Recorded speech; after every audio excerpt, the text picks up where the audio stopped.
नमस्कार दोस्तों, आप लोग अकाउंट्स का एग्जाम देने जा रहे हैं। बिना समय व्यर्थ किए मैं आपको वो एरिया बताने जा रहा हूं जहां 50% मार्क्स कट जाते हैं। जी बिलीव मी, 50% मार्क्स आपके इन चीज़ों में कट जाते हैं in spite of the fact कि आपका आंसर जो है वहाँ फिगर टू फिगर मैच हो रहा होगा। सबसे पहला एरिया है ओवर राइटिंग। जैसे 60,000 लिखा हुआ, आपको 80,000 बनाना होता है तो आप क्या करते हैं, इसी को एज इट कर देते हैं कि भैया ले 80,000 बन गया। This is wrong.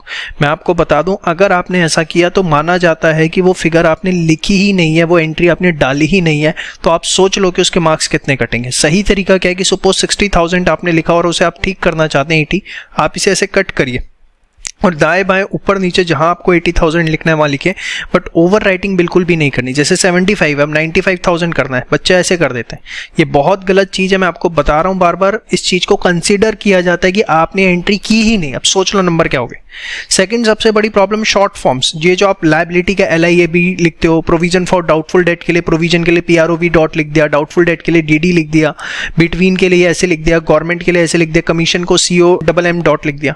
अब सपोज आप कंसाइनमेंट अकाउंट में लिख रहे हो कमीशन COMM डॉट अकाउंट। आपने कहा भाई मेरा तो पूरा क्वेश्चन ठीक है, 10 में से 10 देखा। एग्जाम में लिटरली बता रहा हूँ 5 या 6 नंबर मिलेंगे, क्योंकि जहां आपने शॉर्ट फॉर्म्स यूज करी, आप मानिए कि एग्जामिनर उसे ये मान के चलता है कि आपने वो चीज लिखी ही नहीं है।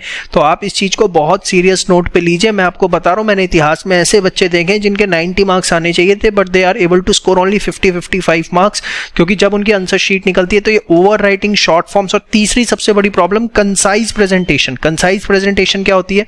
अब सपोज आपने बैलेंस शीट में प्रेजेंट करना है debtors minus provision for doubtful debt इस तरीके से, बट जल्दीबाजी में आपने क्या किया, लिख दिया डेटर्स 90,000, 1 लाख माइनस 10,000। अब आपको लगता है कि ठीक है, अरे भैया टीचर इसको मानता है 0, this is the right way.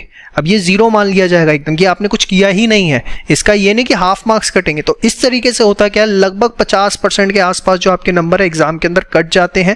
ये बातें मैं आपको अपने पास्ट 11 साल के एक्सपीरियंस से बता रहा हूँ, जो इतने सारे बच्चों की मैंने शीट्स देखी हैं, समझी हैं आज तक। इसको समझिए और प्लीज कल इन बातों का एकदम स्ट्रिक्टली ध्यान रखिएगा। देखिए 100 नंबर का पेपर पूरा करने की जिद मत पालिए। 80 नंबर का पेपर भी आप एकदम टू द पॉइंट और विद गुड प्रेजेंटेशन और बिना किसी शॉर्ट फॉर्म के, बिना किसी ओवर राइटिंग के कराए 80 में से 80 आपको एग्जाम के अंदर मिलते हैं, पूरे के पूरे मार्क्स मिलते हैं। ऊपर हो जाए 100 नंबर का अच्छी बात है, लेकिन ये मत करना कि जल्दीबाजी के चक्कर में जो किया है वो सारा का सारा मिट्टी पलीत करके आ जाओ। ये बहुत इंपॉर्टेंट चीज है। प्रेजेंटेशन कैसे करनी है, इसके लिए आप ICAI के सजेस्टेड आंसर्स पास्ट एग्जाम या मॉक टेस्ट पेपर के ICAI की वेबसाइट पे जाइए, board of studies knowledge portal के अंदर आपको उनके पास्ट एग्जामिनेशन पेपर उनके सजेस्टेड दिखेंगे। एक बार उनको जरूर देख लीजिए ताकि आपको समझ में आए प्रेजेंटेशन करने का तरीका क्या होता है। ये बहुत मैटर करता है। फॉर्मेट्स प्रॉपर्ली यूज करिएगा। मैं आपको बार बार बता रहा हूं, जल्दीबाजी में बिना स्केल के उसे खींचने की कोशिश मत करिएगा। प्रॉपर फॉर्मेटिंग होनी जरूरी है। अमाउंट का कॉलम पर्टिकुलर्स, ये नहीं है पर्टिकुलर्स को PRT लिख दिया, PRT लिख दिया, कोई सही चक्कर मिल गया उठा के पूरा अकाउंट ही 0 कर देगा कि ले बेटा आ जा। अमाउंट को AMT लिख दिया। ये सब चीजें बहुत मैटर करती हैं एग्जाम के अंदर, ये सब नहीं करना। वर्किंग नोट जितने हो सके सारी कंप्यूटेशंस के दिखाइए।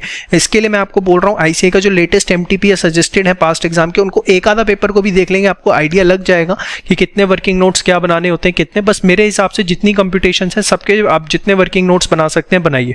तो देखिए तैयारी सबकी हो चुकी है, सबको पता है सिलेबस अब वैसे ही अकाउंट्स के अंदर बहुत कम है और कुछ ऐसा नहीं है कि कुछ नया उठकर वहां पे एग्जाम में आने वाला है, वही चीजें आने वाली है। बस यही चीजें हैं जो आपको एकदम स्ट्रिक्टली ध्यान रखनी है। आप ध्यान रखेंगे तो आपको किसी भी प्रकार की जो है कोई भी दिक्कत एग्जाम में नहीं होगी। पेपर थोड़ा लेंदी हो सकता है, उसके लिए एकदम बड़ा टाइम बाउंड मैनर में चीजें करिएगा। 1 mark is equals to 1.5 minutes, मतलब 10 नंबर का क्वेश्चन है, 15 मिनट से ज्यादा नहीं देने। बैलेंस शीट एक बार में मैच होती है तो ठीक है, सेकंड टाइम हल्का सा देखो मिल गया तो ठीक है, नहीं तो अगले क्वेश्चन पे मूव ऑन कर जाओ। बिल्कुल भी आपको समय जो है उस पर व्यर्थ करने की जरूरत नहीं है, because there is a step marking.